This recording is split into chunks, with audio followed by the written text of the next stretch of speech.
आप देख रहे हैं पार्थेश्वर समाचार, सत्य परमो धर्म। सरकार की बड़ी बड़ी घोषणा और योजनाओं के पीछे का काला सच एक बार फिर सामने आया है। चाहे किसान हो, बेरोजगार हो, नौजवान हो या फिर विद्यार्थी बच्चे, सरकार श्रेय लेने के लिए इन लोगों को बड़ी बड़ी योजनाएं दे तो देती है, मगर इन योजनाओं का लाभ उठाने के लिए इन लोगों को अपना खून पसीना एक कर देना पड़ता है और अंत में ये महसूस होने लगता है कि कितनी तकलीफ होने से मिलने वाला लाभ भी घाटे का सौदा है। हम ऐसा इसलिए कह रहे हैं क्योंकि महाज्योति की तरफ से स्कूली बच्चों को टैब वितरित किए जा रहे हैं, मगर ये टैब लेने के लिए इन बच्चों को और उनके पालकों को 4-4 घंटे लाइन में खड़ा होकर भूखे प्यासे रहकर बड़ी मुश्किल से ये टैब मिल पा रहे हैं। चंद्रपुर में 500 विद्यार्थियों को कल रात यानी 23 फरवरी को महाज्योति की तरफ से अचानक मैसेज आया और उन्हें आज यानी 24 फरवरी को समाज कल्याण कार्यालय से ये टैब लेने के लिए सूचित किया गया। विद्यार्थियों की 12वीं की परीक्षा शुरू होने के बावजूद विद्यार्थी और उनके पालकगण आनन फानन में सुबह 8 से 9 बजे से ब्रह्मपुरी, चिमुर, राजुरा और अन्य जगहों से 100-150 किलोमीटर यात्रा करके समाज कल्याण ऑफिस पहुंचे, मगर यहां पर नियोजन के नाम पर सब कुछ शून्य था और समाज कल्याण अधिकारी यावलिकर साहब केवल एक क्लर्क के भरोसे पर ये 500 टैब वितरण का कार्य छोड़कर खुद गढ़चिरौली के लिए रवाना हो गए थे। सारे टैब विद्यार्थियों के नाम सहित आए थे। इस वजह से और एक ही काउंटर होने की वजह से एक एक को टैब देने के लिए 20 से 30 मिनट लग रहे थे, जिससे समाज कल्याण कार्यालय में 500 बच्चे, विद्यार्थी और उनके पालकगण का बड़ा जमावड़ा तैयार हो गया था और देरी होने की वजह से सारे विद्यार्थी और पालक पूरी तरह से त्रस्त होकर भड़क रहे थे। कुछ विद्यार्थी और उनके पालक ने बताया कि वो सुबह 9 बजे से लाइन लगाकर खड़े हैं और दोपहर 3 बजे तक उनका नंबर नहीं आया और यहाँ पर खाने की तो छोड़ो, पीने के पानी की भी व्यवस्था नहीं है। ओबीसी राष्ट्रीय नेता सचिन राजुरकर की सूचना पर पार्थेश्वर के संपादक राजेश नायडू ने वहाँ पहुँच के कर्मचारियों से कारण जानना चाहा तो उन्होंने अपनी बेबसी प्रकट करते हुए नियोजन नहीं होने की बात स्वीकार की। उसी तरह से राजेश नायडू ने समाज कल्याण अधिकारी यावलिकर से फोन पर बातचीत करके उन्हें यहाँ के अव्यवस्था की जानकारी दी तो उन्होंने भी अपनी बेबसी बताते हुए गढ़चिरौली में एक भी क्लर्क नहीं होने की वजह से वहां के कार्यालय में रहने की बात बताई। यहाँ सवाल उठता है कि सरकार की इतनी महत्वपूर्ण योजना का वितरण कार्यक्रम इतना नियोजन शून्य कैसे हो सकता है और क्या जनता को योजनाओं का लाभ तरस तरस के ही मिलेगा? तो जनता का सरकार को टैक्स देकर क्या फायदा? उसी तरह वितरण के लिए स्थानक पालक मंत्री, विधायक या सांसद को क्यों नहीं बुलाया गया? करीब 400 से 500 विद्यार्थी यहाँ पर जमा है। समाज कल्याण विभाग की ओर से, महाज्योति की ओर से टैब वितरण का यह कार्यक्रम हो रहा है, मगर किसी भी तरह की नियोजन नहीं होने की वजह से ये विद्यार्थी और उनके पालक 3-3, 4-4 घंटों से लाइन में खड़े हैं। इन्हें पानी की भी सुविधा नहीं है यहाँ पे और ये 150-200 किलोमीटर दूर से आए हुए हैं। समाज कल्याण का कार्यक्रम है और समाज कल्याण के आयुक्त चंद्रपुर के यहाँ से नज़ारत है और इन्होंने सारी जिम्मेदारी यहाँ के क्लर्क को देकर चलते बने।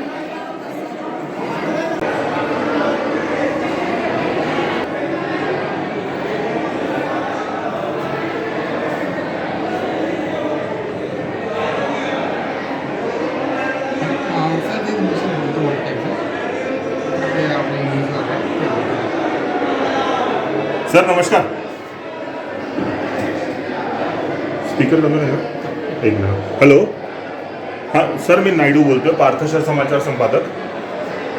सर, आपल्या कार्यालयात आता जे टॅब वाटपचा कार्यक्रम सुरू आहे ना, तिकडे खूपच गोंधळ होत आहे सर। 400-500 विद्यार्थी आलेले आहेत, त्यांच्यासाठी पाण्याची व्यवस्था नाही, ते 3-3, 4-4 तासापासून लाईनीत उभे आहेत। वाटणारा एकच काउंटर आहे। एक मुलाला ते नावासकट ते द्यायला त्यांना अर्धा तास लागत आहेत। सर, अजिबात नियोजन इकडे होत नाही आहे। काही म्हणजे कुठली घटना इकडे होऊ शकते म्हणून मी तुम्हाला हे करतोय, सूचना देतोय। Okay sir. हॅलो सर, हा टॅब वाटपचा इतका इम्पॉर्टंट कार्यक्रम आहे सर, आपली उपस्थिती जरुरी नव्हती का सर इकडे? हो, पण इकडे काही रिस्पॉन्सिबल माणूस नाही ना सर, इकडे एक क्लर्क आहे फक्त सर इकडे। हो बरोबर आहे सर, पण सर इकडे फक्त सर इकडे फक्त एका क्लर्कवर पूर्ण लोड आलेला आहे, 500 लोकांना वाटप करायचं, म्हणजे त्यांना स्टाफ नाही भेटत आहे.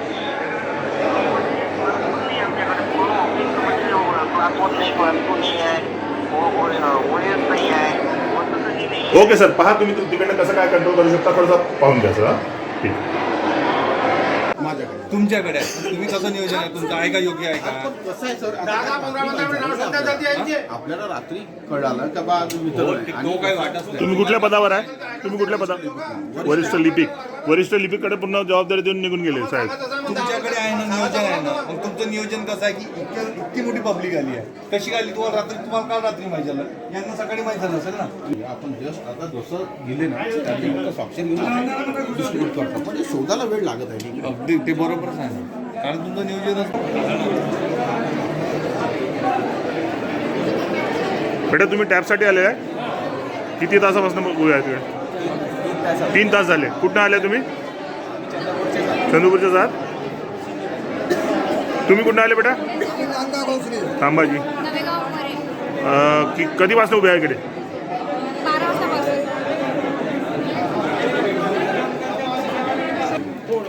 मंगेशजी, बाहेर अशी तक्रार आहे की मुलांना खूप त्रास होत आहे, 3-3, 4-4 तासापासून ते उभे आहे. त्यांची 12वीची परीक्षा आहे आणि इकडे वाटण्यासाठी एकच काउंटर आहे. का बरं असं होत आहे? याचं कारण एकच आहे सर, की कारण तर काल सायंकाळी मला माहिती झालं की आज वितरण आहे, त्यामुळं आम्हाला त्याचं नियोजन करता आलं नाही आणि त्यांनी 500 लाभार्थ्यांना एकाच दिवशी बोलवलं, त्यामुळे अशी धांदल चालली. म्हणजे नियोजनचा प्रॉब्लेम आहे, तुम्ही स्वतः मान्य करताय, तर का बरं तुम्ही डेट का चेंज नाही करीत? 2-4 दिवस पुढे नाही, किंवा पण ते आपल्या हातात नव्हतं सर. 500 विद्यार्थ्यांना द्यायचं हो. आहे आणि देणारे लोक फक्त एकच काउंटर आहे. एकच काउंटर आहे. मी संतोष क्षीरसागर, माझा मुलगा इथं टॅपसाठी आला आहे. तर सकाळपासून मी 11 वाजतापासून आहे इथे, पण यांचं नियोजन काही बरोबर नाही आहे. हे ऐकायला तयार नाही. विशेष म्हणजे आयुक्त साहेब हजर नाही आहेत इथे. कशाला आले तुम्ही? टॅप वितरण आहे ना महाज्योतीतर्फे. तर काय त्रास होत आहे? त्रास म्हणजे आज का बा यांचं नियोजन बरोबर नाही आहे. म्हणजे काय नियोजन बरोबर नाही म्हणजे म्हणजे काय? जे विद्यार्थी भरपूर आले, काउंटर एकच आहे आणि ते आम्ही म्हटलं 2-3 काउंटर लावा, पण ते ऐकायला तयार नाहीत ते लोक. सर काय होतं इकडे, काय त्रास झालाय? हे महाज्योती पोर्टलनुसार विद्यार्थ्यांनी फॉर्म टाकलेलं होतं आणि त्यातल्या त्यात ते 12वीची एक्झामसुद्धा आहे. त्याच विद्यार्थ्यांचे इथं नंबर सिलेक्ट झालेला आहे. आम्ही कुरखेड्यापासून इथं आला आहे. आमचे पाल्ले ब्रह्मपुरीला शिकत आहे आणि इथं एकच काउंटर फक्त सुरू आहे आणि ते संथ गतीने चालू आहे. काय मागणी होती आपली? साहेब हजर नाही. लवकरात लवकर आपलं व्हावं आणि आम्हाला इथे जाण्या येण्यासाठी आमची इथं राहायची कोणती सोय नाही आहे. मी आत्मोरीशी आहे. माझी मुलगी 11वीला आहे. तर मी 6 वाजेपासून ट्रेनने आली आहे, परंतु नाही काही नंबरच नाही लागला आणि इथं म्हणजे खायची पण पाण्याची पण सोय नाही दिली आहे. त्याच्यामुळे माझी विनंती आहे की त्यांनी लवकरात लवकर नंबर लावा. इथे थोडासा तारांबळ उडत आहे की यादी शोधून नाव वगैरे पाहून पालकांची किंवा विद्यार्थ्यांची तारांबळ उडत आहे. तर त्यांनी ती यादी बाहेर जर लावली असती सोयीस्कर झालं असतं. बेटा तुला मिळाला का लॅपटॉप? हो हा वाला आहे. हो किती तास तुला लाईनीत राहावं लागलं? 3 तास. 3 तास. कुठनं आलाय तू? पिंपळगाव भोसले ब्रह्मपुरी. पिंपळगाव भोसले ब्रह्मपुरी तास. दाखव टॅप. अगोदर आहे हा अंदर पॅकिंग आहे. ज्योतीतर्फे 21, 22, 23 या वर्षातील विद्यार्थ्यांना टॅब वाटत आहे. इतका गोंधळ आहे. 12वीची परीक्षा चालू असताना ही टॅब वाटप प्रोसेस करायलाच नव्हती पाहिजे.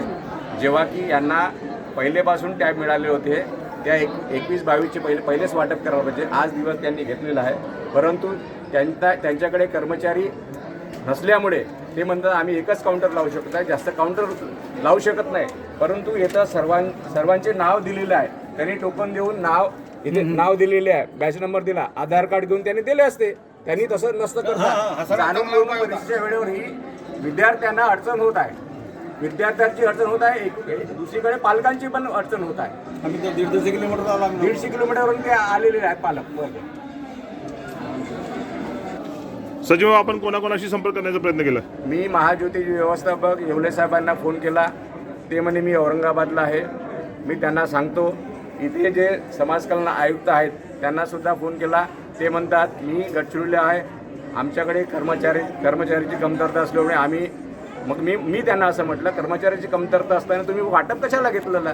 घ्यायला नाही पाहिजे ना. एकीकडे तुम्ही वाटप करण्याचा प्रोसेस राबवता, विद्यार्थ्याला जाणून बुजून परीक्षेच्या वेळी त्रास देण्याची भूमिका सरकार म्हणजे शासनाची आहे. आमचं म्हणणं आहे का विद्यार्थ्यांना पहिले वाटप करायला पाहिजे होतं, आज का वाटप करता येते? किंवा मग 3-4 काउंटर लावायला पाहिजे, भागाभाग होऊन जात होतं काम. 12वीतले विद्यार्थी येतील. एका दिवसासाठी काम नाही थांबू शकत.